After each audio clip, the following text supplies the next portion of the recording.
بیمار ہوتا ہے یا غم زدہ ہوتا ہے یا پریشان ہوتا ہے تو اس کی توجہ سراسر اس خاص پریشانی کی طرف ہو جاتی ہے، باقی چیزیں اتنی اہم نہیں رہتی جو غیر ضروری ہوتی، بلکہ بیماری میں تو انسان بعض اوقات اپنے فرائض تک سے بھی غافل ہو جاتا ہے اور بہت سی چیزیں اس سے چھٹ جاتی ہیں۔ اگر انسان دیکھے تو اس میں بھی ایک مثبت پہلو ہے، کیونکہ انسان عام حالات میں اتنی مصروفیت کا شکار ہوتا ہے کہ اس کو بعض اوقات بہت اہم چیزوں کی طرف توجہ دینے کا وقت ہی نہیں ہوتا، سوچ ہی نہیں آتا، لہٰذا جب اس سے باقی سب چیزیں چھٹ جاتی ہیں اور وہ ایک طرح سے خاموشی اور تنہائی اور جسمانی طور پر کمزوری کا شکار ہوتا ہے تو اس سے بہت سے پردے ہٹتے ہیں، اسے اپنی حقیقت کا پتہ چلتا ہے، اسے اپنی آخرت کے بارے میں سوچ آتی ہے کہ میرا انجام کیا ہوگا، میرے ساتھ کیا معاملہ ہوگا، کل میرا کیا بنے گا جب سب میرا ساتھ چھوڑ جائیں گے، حتیٰ کہ میرا اپنا جسم بھی میرا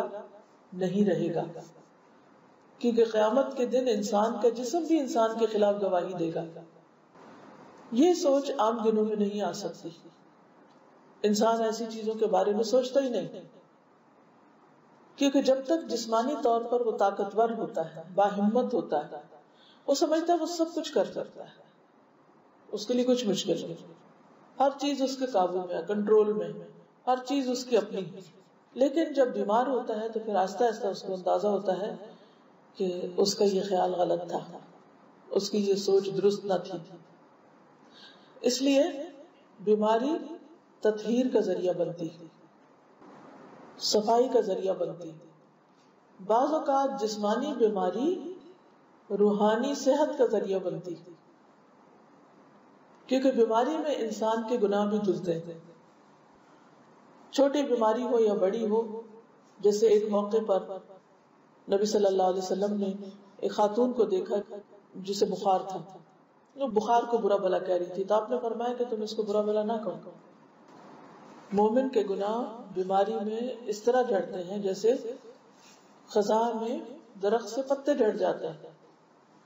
حتیٰ کہ مومن جب اللہ سے ملاقات کرتا ہے، یعنی بیماری کے بعد جب فوت ہوتا ہے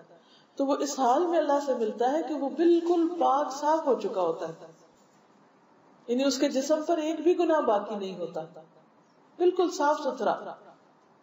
لیکن عام طور پر لوگ ایسے شخص کے بارے میں جو بہت سخت بیماری کا شکار ہو جائے بدگمانی اور وسوسے اور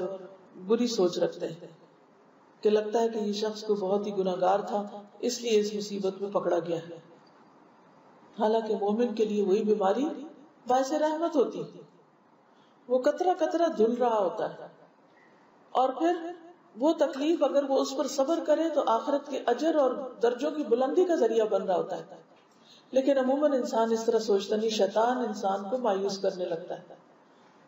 جہاں بیماری انسان کے لیے روحانی صحت کا ذریعہ بنتی ہے، وہاں بیماری شیطان کے وسوسوں کو مزید دعوت دینے کا ذریعہ بھی بنتی ہے، اگر اس کی سوچ مثبت نہ ہو، منفی ہو۔ اور منفی سوچ کیا ہوتی ہے کہ مجھ پر یہ بیماری کیوں آ گئی، اور اٹس ناٹ فیئر، میرے ساتھ ایسا نہیں ہونا چاہیے، یا بچے کے ساتھ ایسا کیوں ہو گیا۔ تو بہت سی چیزیں ایسی ہوتی ہیں کہ جو انسان کو اس حد تک پریشان کر دیتی ہیں کہ انسان کے ایمان کے جانے کا بھی اندیشہ ہوتا ہے۔ تو سب سے پہلی بات تو یہ کہ انسان پر جب کوئی بیماری آئے تو وہ کیا سوچ رکھے کہ اس بیماری کا علاج موجود ہے، پھر وہ اللہ سے دعا کرے اور علاج شروع کرے۔